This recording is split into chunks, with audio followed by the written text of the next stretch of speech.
If a billionaire ever asked you to find him a wife at midnight, run. Rain streaked down the glass walls of Whitmore Tower, turning Manhattan into a blur of silver lights and distorted reflections 37 stories below, while Claire Bennett stepped out of the elevator clutching a leather portfolio. Against her chest, her heels clicked softly across the marble floor, and every step felt heavier than the last. She checked her phone again, 11:47 p.m. No explanation, no briefing, just a single message from Adrian Whitmore's executive office. Urgent private consultation. Penthouse level. Claire had worked with powerful men before: senators, CEOs, tech founders who paid millions to control how the world saw them. But Adrian Whitmore was different. America called him the youngest self-made billionaire in modern finance. The media called him Cold Wall Street, called him untouchable, and tonight, as thunder rolled across the skyline, she finally understood why floor-to-ceiling windows framed the massive penthouse office where Adrian stood, with his back turned, one hand in his pocket, the other holding a crystal glass untouched. Beside him, muted headlines glowed across a giant television mounted on the wall. Whitmore Global shares drop amid leadership uncertainty. Board questions billionaire CEO stability.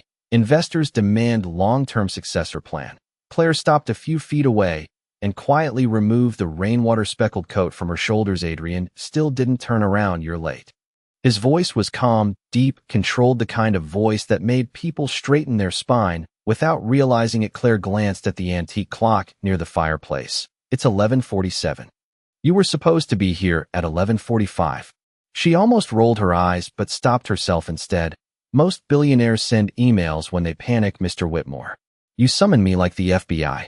A faint smirk tugged at the corner of his mouth before disappearing just as quickly. Finally, he turned, dark tailored suit, sharp jaw, tired blue eyes, the kind that looked like they hadn't truly rested in years. Adrian walked toward the long black conference table and slid a thick file across the polished surface toward her. Claire opened it slowly. Profiles, photographs, social media breakdowns, family histories. "What is this? Candidates? For what?" Adrian looked directly at her, and for a moment, even the storm outside seemed quieter. "For my future wife." Claire blinked once, waiting for the punchline. None came. Instead, he pressed a button on a remote, and another headline appeared on the screen behind him. "Whitmore Board may force emergency vote." "My father built this company on family control shares," Adrian said quietly. "If I remain unmarried with no succession structure, the board can legally strip my voting majority within 60 days. Claire crossed her arms. "So marry someone." "I intend to. And you called me because—" Adrian stepped closer, his expensive cologne faint beneath the scent of rain drifting in through the balcony doors. "Because you build perfect public narratives, and I need America to believe I'm in love." Claire stared at him for several seconds before letting out a soft, incredulous laugh. "You want me to stage your marriage? I want you to find me a bride." Thunder cracked across the skyline again. She looked back down at the 7 profiles in front of her: actresses, socialites, daughters of political dynasties, women with perfect smiles and Ivy League pedigrees. Every face looked polished, rehearsed, strategic. "Claire, close the file slowly. And if I say no?" Adrian studied her carefully, like a man used to people lying before they even opened their mouth. "You won't?" "Confident?" "No," he said, softly informed. He reached for another folder and placed it beside her portfolio. This one, thinner: medical invoices, debt notices, foreclosure warnings. Claire's stomach tightened instantly. Her younger brother's hospital bills, every late payment, every desperate extension she'd hidden from the world, suddenly sitting exposed beneath the penthouse lights. "How did you get these?" "I know everything about the people I hire." Claire's fingers curled slightly around the edge of the table, anger, embarrassment, panic, all colliding at once. Adrian's expression never changed. "Help me choose a wife, and your brother's treatment gets paid in full." Silence stretched between them, heavy enough to feel Claire hated. Men like him, powerful enough to make kindness sound like a transaction. Yet somewhere deep down, she also hated herself, because for one terrible moment, she considered saying yes. Adrian moved toward the windows again, Manhattan glowing behind him like another kingdom entirely. "You'll choose the women," he said quietly. "I'll choose the performance." Then, after a pause, he added the one sentence Claire would replay in her head for months afterward: "Just don't make the mistake of falling in love with me."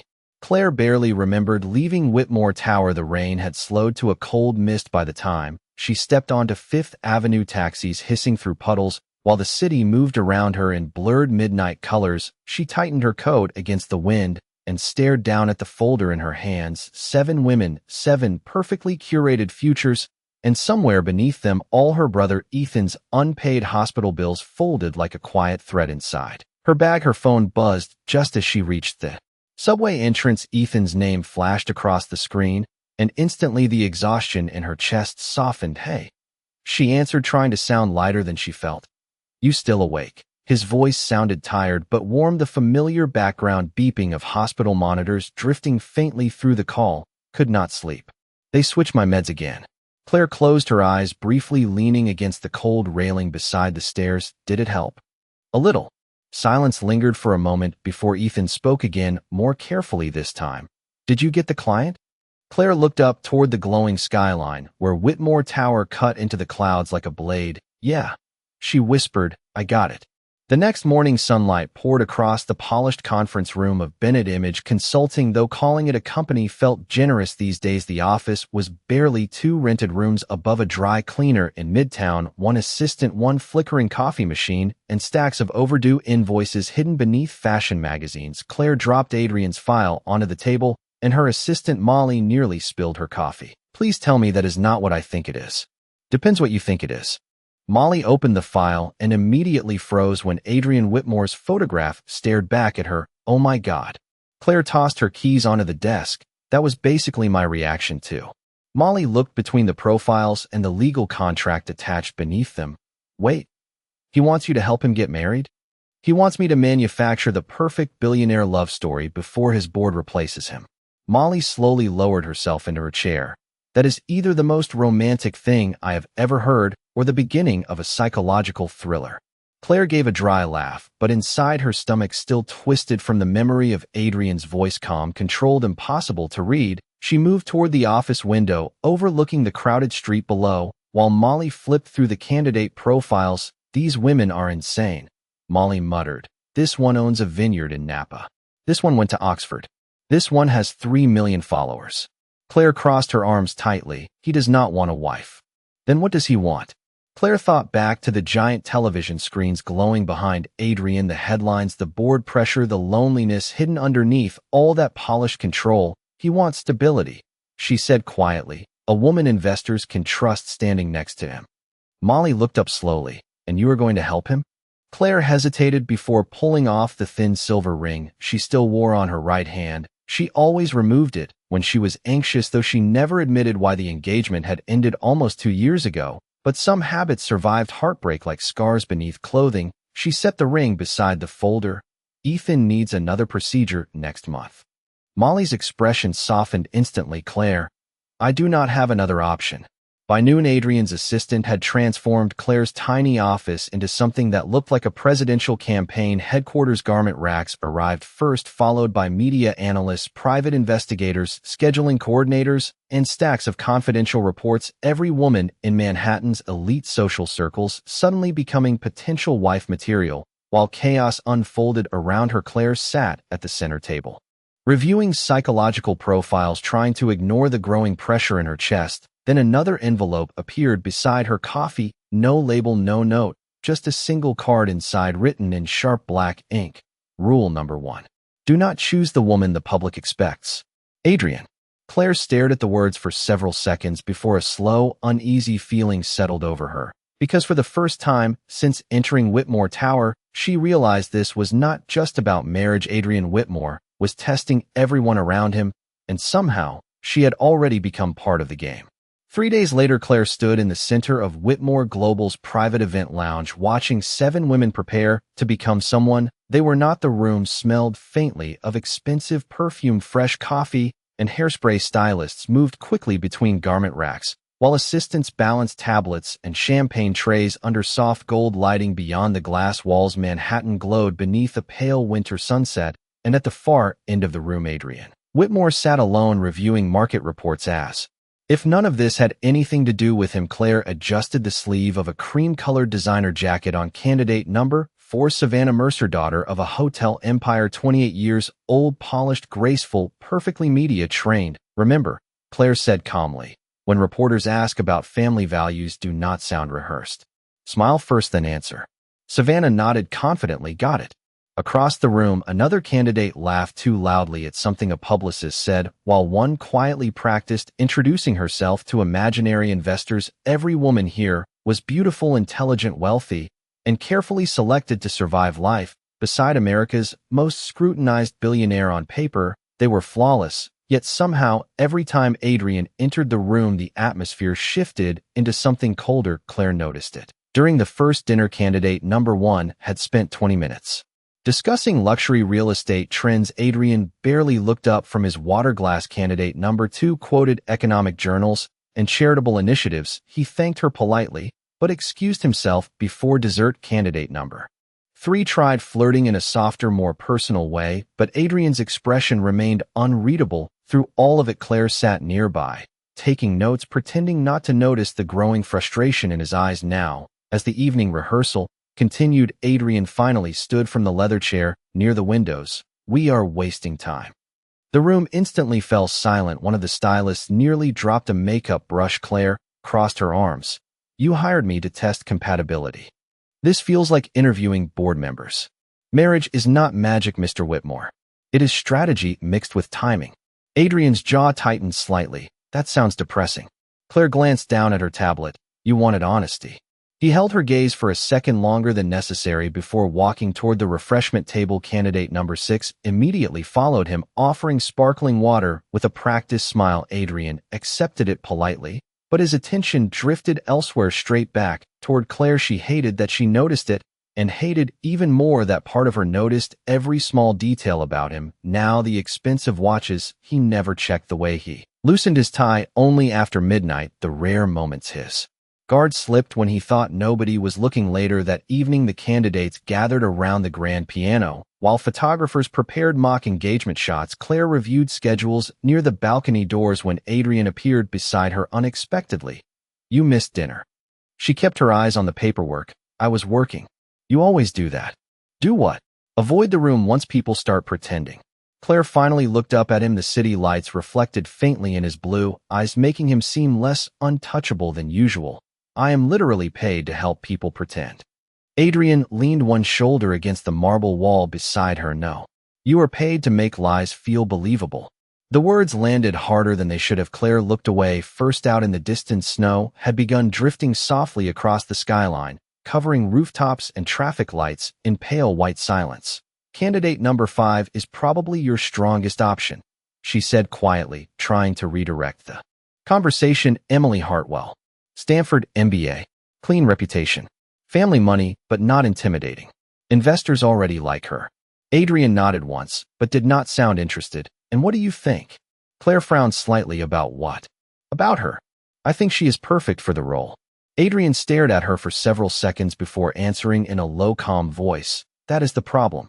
Then, without another word, he walked back toward the crowd, leaving Claire standing alone near the balcony while laughter and camera flashes filled the room behind her, and somewhere deep in her chest, an uncomfortable realization slowly began to settle, because for the first time, she was no longer evaluating the women Adrian might marry. She was comparing all of them to herself. By the second week, the story had already escaped into the public long before Claire was ready for it. Financial blogs began speculating first, then celebrity sites followed with blurry photographs of Adrian attending dinners beside different women, every headline asking the same question: who will become Mrs. Whitmore? Claire sat in the back seat of a black town car, scrolling through articles while traffic crawled through Midtown. Rain tapped softly against the windows, and beside her, Adrian loosened the knot of his tie without looking away from his phone. Your candidates are becoming national entertainment, he said dryly. Claire sighed tiredly. That was not supposed to happen. Everything leaks eventually. She locked her screen and leaned back against the leather seat. You sound weirdly calm about your private life becoming a stock market strategy. Adrian finally glanced at her then. I stopped expecting privacy years ago. The words were simple, but something about the way he said them lingered heavily between them. Before Claire could answer, his assistant Noah's voice suddenly crackled through the car speakers. Mr. Whitmore, we have a problem. Adrian's expression sharpened instantly. What happened? Savannah Mercer just gave an interview outside the Regency Hotel.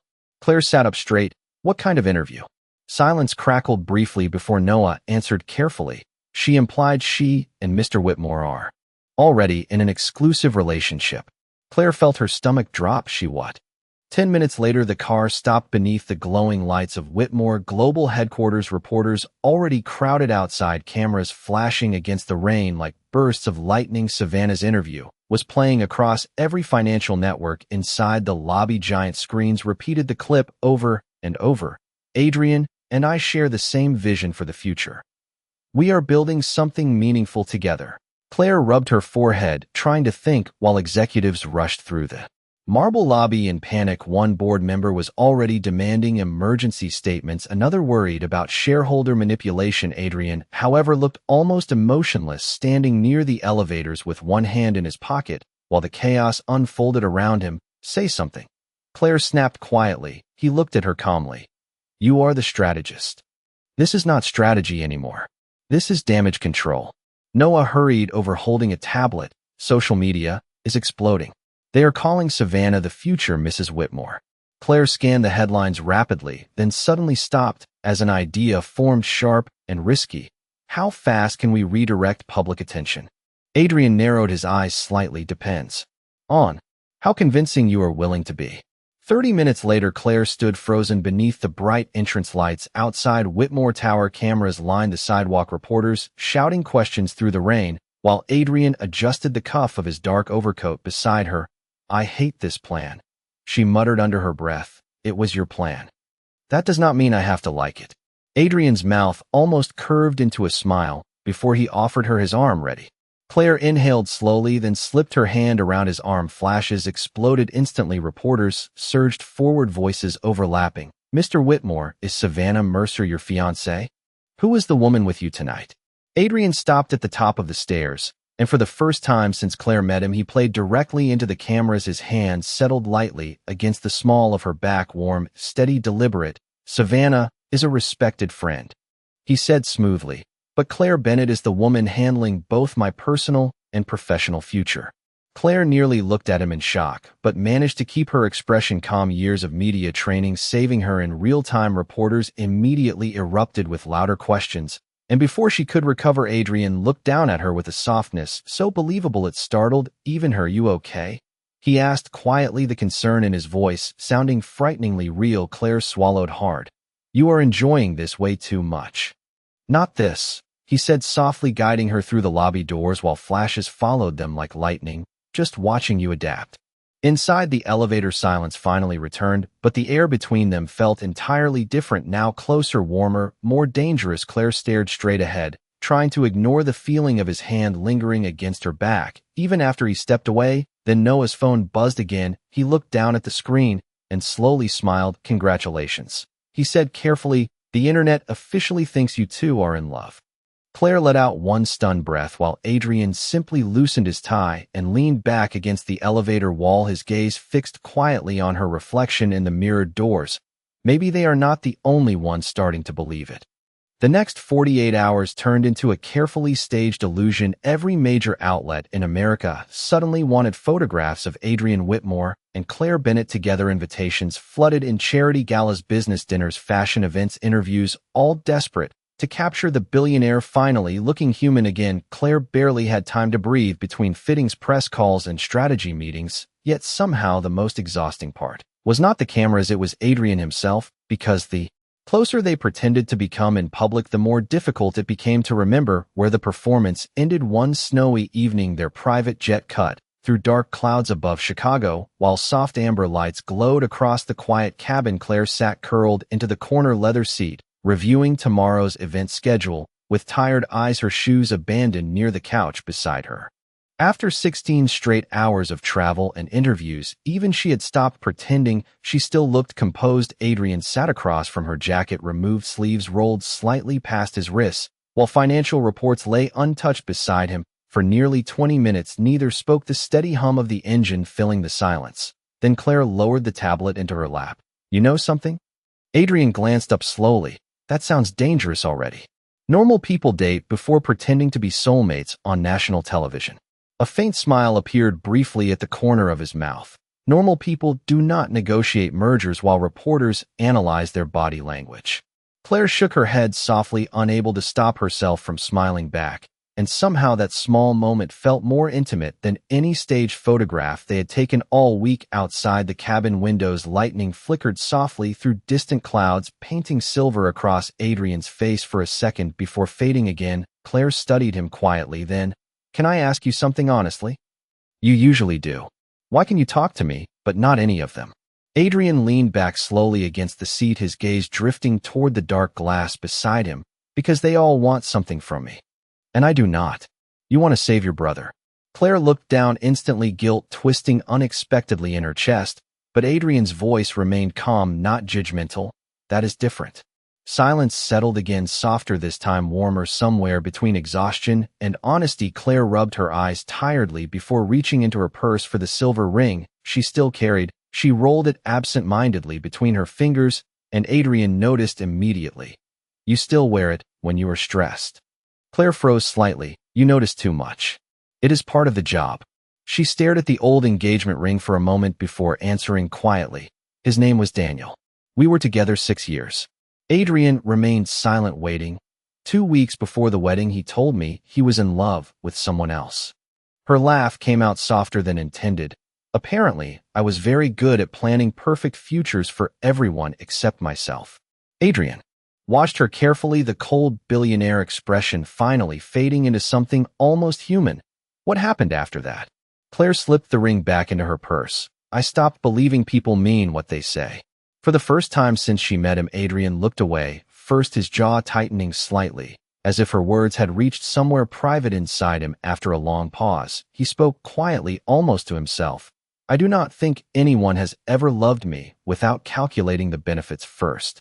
Claire blinked at him, surprised by the honesty in his voice. Adrian gave a faint, humorless smile, while staring out at the storm beyond the window. "My father used to say people only stay close to powerful men because power keeps the lights warm." Claire studied him carefully. Now no cameras, no headlines, no board members, just a tired man sitting barefoot in the middle of the night, 30,000 feet above the country, carrying more loneliness than anyone should have to hide. Then, before she could stop herself, she asked softly, "What if someone stayed anyway?"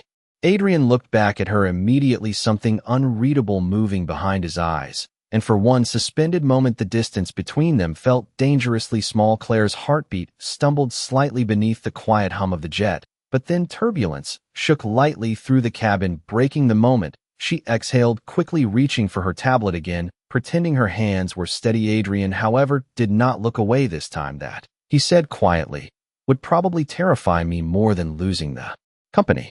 The selection gala arrived on the coldest night of December. Snow drifted softly across the streets outside the Astoria Grand, while black cars lined the entrance and camera flashes lit the sidewalk in endless bursts of white. Inside, crystal chandeliers shimmered above. Hundreds of New York's wealthiest investors, politicians, celebrities, and media executives all gathered for the event everyone had spent weeks speculating about. Claire stood near the ballroom entrance, holding a tablet against her chest while staff rushed around her, adjusting seating charts, checking security routes, and whispering updates through earpieces. Every detail of the night had passed through her hands, from the flowers to the lighting to the 7 women seated across the ballroom in gowns worth more than her yearly rent.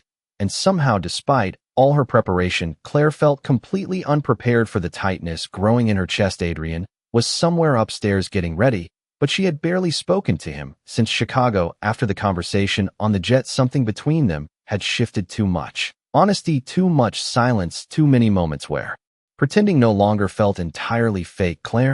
Molly appeared beside her, carrying 2 champagne glasses, and immediately frowned. "You look pale." Claire forced a small smile. "Occupational hazard." "No," Molly said softly, glancing toward the grand staircase. "That is emotional hazard." Claire looked away before Molly could read too much in her expression. Across the ballroom, candidate number 5, Emily Hartwell, sat surrounded by investors, laughing elegantly, while cameras seemed naturally drawn toward her, polished, poised, exactly the kind of woman Adrian should choose. Claire told herself that over and over, because it made sense, because it was safe, because people like Adrian Whitmore did not fall for women who built stories for a living. Then suddenly the lights dimmed slightly. Conversations softened and every head in the ballroom turned toward the staircase. Adrian appeared at the top dressed in a black tuxedo tailored perfectly against his broad frame, and for one suspended moment the room seemed to stop moving. Even Claire forgot to breathe. He descended slowly, shaking hands, greeting board members, smiling politely for photographers, but his eyes scanned the crowd only once before finding hers instantly and holding there. Too long. Claire looked down at her tablet, pretending to review schedules while her pulse betrayed her completely. Ladies and gentlemen, the host announced from the ballroom stage, tonight we celebrate not only Whitmore Global's future, but also the future of the man leading it. Applause filled the room. Adrian stepped onto the stage, calm, composed, untouchable, while giant screens behind him displayed headlines from the past month, every rumor, every public appearance, every carefully crafted image Claire had built. Standing near the side curtains, she suddenly felt strangely invisible, like someone watching her own life happen from far away. Adrian thanked investors first, then the board, then spoke briefly about legacy, stability, and trust. Every word measured, every movement flawless, exactly the kind of performance they had spent weeks constructing. Finally, the host smiled broadly beside him. So, Mr. Whitmore, he said with playful excitement, after all the speculation tonight, America finally wants to know, has the billionaire chosen his future wife? Laughter rippled softly through the ballroom. Cameras instantly turned toward the 7 women seated together near the center tables. Claire lowered her eyes to the floor, already preparing mentally for the moment Adrian would say Emily's name. Then it happened. Adrian remained silent for several seconds, long enough for the entire room to lean forward slightly, waiting. Finally, he looked out across the ballroom, his expression softer than she had ever seen it. Yes, he said quietly, I have. Cameras exploded in flashes. Claire kept staring downward, refusing to let herself look up. Adrian continued, but the woman I choose was never actually part of the competition. Confused murmurs spread across the room. Claire's breath caught slowly, painfully, because deep down she already knew. Before he even turned toward her, she felt at the moment the ballroom went still. Adrian stepped away from the podium and walked directly through the crowd, past the 7 candidates, past investors, reporters, board members, until he stopped only a few feet in front of Claire. Every camera in the room instantly swung toward them. Her hands tightened around the tablet so hard her fingers heard Adrian's voice, lowered, now quieter, more personal, yet somehow still echoing through the stunned ballroom. You spent weeks trying to build me the perfect future, he said softly, but somewhere along the way you became the only part of it that ever felt real. Claire stared at him, completely frozen, while around them hundreds of people watched in silence. And for the first time since this began, Adrian Whitmore looked at her not like a billionaire protecting a company, not like a man performing for the world, but simply like a man hopelessly in love. The ballroom erupted less than 3 seconds after Adrian stopped speaking. Reporters surged forward, camera flashes exploded endlessly across the marble walls, while shocked whispers rolled through the crowd like waves. Claire could barely hear anything over the sound of her own heartbeat. Adrian was still standing in front of her, waiting, calm, steady, terrifyingly sincere, and somehow that made everything worse, because for one dangerous moment she almost believed him. Then the first headline alert appeared across a nearby television screen. Billionaire CEO chooses mystery consultant over elite heiresses. Another followed seconds later. America's most eligible bachelor falls for his own strategist. Laughter, applause, questions, voices everywhere. Claire suddenly felt trapped inside a story she no longer controlled. Adrian reached for her hand gently, but the moment his fingers touched hers, reality crashed back all at once. She pulled away sharply. Claire, he said quietly, but she was already stepping backward. No confusion flickered across his expression for the first time all evening. What? Claire shook her head, once unable to hide the hurt rising in her chest. You do not get to do this to me in front of cameras. The room around them continued buzzing, but the tension between them had become its own silence. Adrian lowered his voice further. I meant every word. Claire let out a soft, disbelieving laugh. Did you? She glanced toward the giant screens, replaying his speech over and over. Or was this just the final performance? Adrian's jaw tightened slightly. This was not planned. Everything around you is planned. The words hit harder than she intended, but once they started coming, she could not stop them. The dinners, the interviews, the fake relationship, the way you touched me outside the building, the way you looked at me tonight. How am I supposed to know which parts were real? Adrian stepped closer, lowering his voice enough that only she could hear. Because I am standing here risking everything. Claire's eyes stung unexpectedly, and that only made her angrier. She reached into the folder still tucked beneath her arm and pulled out several pages she had found only hours earlier before the gala focus group reports. Whitmore Global Internal Strategy Memos, all stamped confidential, one line highlighted in yellow. Public response metrics indicate Claire Bennett increases relatability and trust perception by 43%. Adrian's expression changed instantly. Claire held the papers up between them with trembling fingers. You chose me because your board needed you to look human. Claire, was any of this ever actually about me? Around them, reporters were beginning to notice the shift, cameras subtly turning closer, sensing scandal instead of romance. Adrian ran one hand through his hair, frustration finally cracking through his usually controlled composure. At first, he admitted quietly, no. The honesty sliced through her completely. Thank you, she whispered painfully. That is all I needed to hear. Adrian's face fell, immediately realizing too late what his words sounded like. But Claire was already stepping backward again, fighting to hold herself together. You hired me to build a love story, she said softly. And somewhere along the way I forgot I was still just part of the campaign. You are not. Then why does every emotion around you feel like market research? For the first time since meeting Adrian Whitmore, Claire watched him lose control, not loudly, not dramatically, but in the smallest, most heartbreaking way. His shoulders dropped slightly, his eyes filled with something raw and exhausted, like a man who suddenly understood he had broken the one thing he never meant to damage. Claire, please. But she was already shaking her head, tears threatening now, and she refused to let them fall here, not in front of cameras, not in front of investors, not in front of a man she had accidentally fallen in love with. While pretending not to, she turned before he could stop her and walked quickly through the ballroom. People moved aside, instantly, whispers following behind her every step. The cold winter air hit her face hard the moment she pushed through the hotel doors, snow falling softly across the city, while black cars lined the glowing street behind her. Somewhere inside the ballroom, Adrian Whitmore was probably still standing beneath chandeliers and camera flashes, surrounded by billions of dollars and hundreds of people. Yet for the first time since this entire nightmare began, he looked completely alone. For 3 days, Adrian Whitmore disappeared from public view. Every financial network in the country speculated endlessly. Some claimed the billionaire had suffered a breakdown. Others insisted the board had forced him into silence. Whitmore Global stock dipped nearly 6% by Thursday morning, and reporters practically camped outside the tower waiting for any sign of damage control, but none came, because for the first time in his adult life, Adrian stopped trying to control the narrative. Meanwhile, Claire buried herself inside work, trying desperately to outrun the ache sitting permanently beneath her ribs. She spent most days beside Ethan at the rehabilitation center, pretending everything was normal, while secretly deleting hundreds of unread messages from reporters, producers, and publicists. One message, however, remained unopened at the top of her phone. Every morning, Adrian Whitmore, no subject line, no explanation. Just one unread email she refused to touch. On Friday afternoon, snow drifted quietly outside the hospital windows while Ethan slowly practiced walking between therapy bars. Claire sat nearby, reviewing invoices on her laptop, when the television mounted in the corner suddenly changed channels, breaking news graphics flashing red across the screen.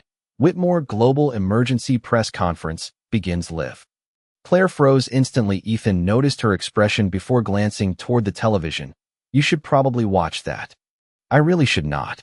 But she could not look away either. The broadcast cut live to Whitmore Tower, reporters crowded shoulder to shoulder, microphones raised toward the podium, where Adrian finally appeared. No polished campaign music, no staged smiles, no perfectly tailored image strategy, just Adrian in a dark coat, with exhaustion visible beneath his eyes. The room immediately erupted with questions. Mr. Whitmore, is the engagement canceled? Did Claire Bennett leave the campaign? Are investors concerned about instability inside Whitmore Global? Adrian stood silently for several seconds, allowing the noise to settle, then calmly placed a stack of prepared note cards on the podium. Everyone expected him to read from them. Instead, he looked down once before pushing the cards aside entirely. Reporters instantly quieted. For most of my life, Adrian began slowly, I believe control was the same thing as strength. Claire felt her chest tighten painfully at the sound of his voice on the television. Behind him, giant Whitmore Global logos glowed across massive screens, but But Adrian no longer looked like he belonged beneath them. I built systems to manage every part of my life. He continued, business risks, media perception, relationships, even emotions. The room remained completely silent now, every camera focused entirely on him. Adrian exhaled softly before speaking again, and this time his voice sounded less like a billionaire addressing shareholders and more like a man finally telling the truth. Then I met someone who never cared about my stock price, my reputation, or my last name.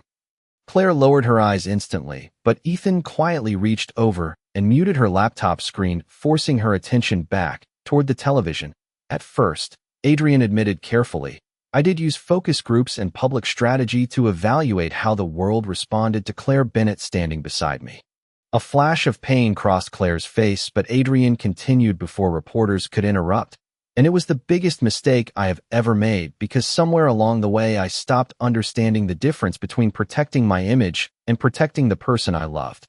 Complete silence filled the hospital therapy room around Claire. Even Ethan stopped moving entirely between the bars. Adrian looked directly into the cameras. Now no notes, no rehearsed lines, no performance. So let me make something clear today. Claire Bennett was never a strategy. She was the first honest thing in my life. Reporters erupted immediately with shouted questions, but Adrian raised one hand calmly. As of this morning, I have officially suspended the Keller merger deal. Gasps rippled through the press room. The merger was worth billions. Claire stared at the screen, stunned. Adrian's board had fought for that deal for nearly a year. Whitmore Global may lose investors because of this decision, Adrian said steadily, but there is no amount of money worth becoming the kind of man who treats love like a transaction. Then after a long pause, he added quietly, if Claire never speaks to me again, I will deserve that. But for once in my life, I needed to tell the truth without hiding behind a script. The broadcast ended seconds later, reporters shouting questions as Adrian stepped away from the podium, but Claire remained frozen in her chair staring at the blank television screen, while snow continued falling softly outside. Finally, Ethan broke the silence beside her. You know, he said gently, I think that guy just burned down half his empire for you. Claire looked down at the unread email still sitting at the top of her phone, her heartbeat suddenly unsteady all over again. Then slowly, for the first time, she opened it. 6 months later, spring sunlight spilled across the wide windows of a renovated brownstone office in Tribeca, where fresh white letters on the glass door read Bennett Authenticity, grouped the space, smelled faintly of coffee, paint, and newly unpacked furniture. Assistants moved between desks carrying client folders, while soft jazz played somewhere near the reception area. But unlike the polished pressure of Whitmore Tower, this place felt warm and perfect. Alive. Claire stood near the conference table, adjusting a stack of presentation binders while trying not to smile at the chaos around her. Ethan walked carefully through the office, now stronger, healthier, no longer needing assistance after months of treatment and rehabilitation. You realize half of Manhattan thinks this company only exists because a billionaire destroyed his merger deal for you, right? Claire glanced up from the folders with a quiet laugh. That is not exactly the official branding. Still true, though. Before she could answer, her assistant hurried toward her holding a tablet. Your 11 o'clock client just arrived. Claire nodded absently. Send them into conference room 2. She straightened a few papers and reached automatically for the silver ring she no longer carried. Somewhere along the past 6 months, she had finally stopped needing it. Outside, the windows New York glowed under clear blue skies, warmer, now softer than the winter that had changed everything. Claire gathered her notes calmly and pushed open the conference room doors, expecting another executive needing media rehabilitation. Instead, she stopped completely. Adrian Whitmore stood beside the windows in a dark navy suit, one hand in his pocket, sunlight catching faintly against his watch. For a second, neither of them spoke, because suddenly every memory returned at once. The private jet, the ballroom, the press conference, the heartbreak, the impossible honesty. Adrian looked different now, less polished somehow, less guarded, like a man who had finally stopped performing for invisible audiences. Claire closed the door quietly behind her. You made an appointment? Adrian gave the smallest smile. Your receptionist said you were booked for 3 weeks. Most billionaires usually just buy the building. I considered it. Claire laughed softly despite herself, and the sound seemed to relax something in Adrian. Immediately, silence settled between them again, but this time it no longer felt painful, just careful. Adrian glanced around the office slowly. This place suits you. It is smaller than Whitmore Tower. It feels more honest than Whitmore Tower. Claire looked down briefly before meeting his eyes again. The merger? Gone. The board. Adrian exhaled lightly, still angry. And the company? Surviving. He paused before adding quietly. Turns out investors trust honesty more than fear. Claire studied him carefully, noticing the exhaustion still lingering beneath his eyes, but also something steadier beneath it, peace maybe, or simply freedom. Adrian stepped closer slowly enough to give her space. I meant what I said that day. Claire's heartbeat betrayed her instantly, but she kept her voice calm. I know. And I still do not expect forgiveness. Good, she said softly, because you hurt me. Adrian nodded, once accepting it completely. I know that too.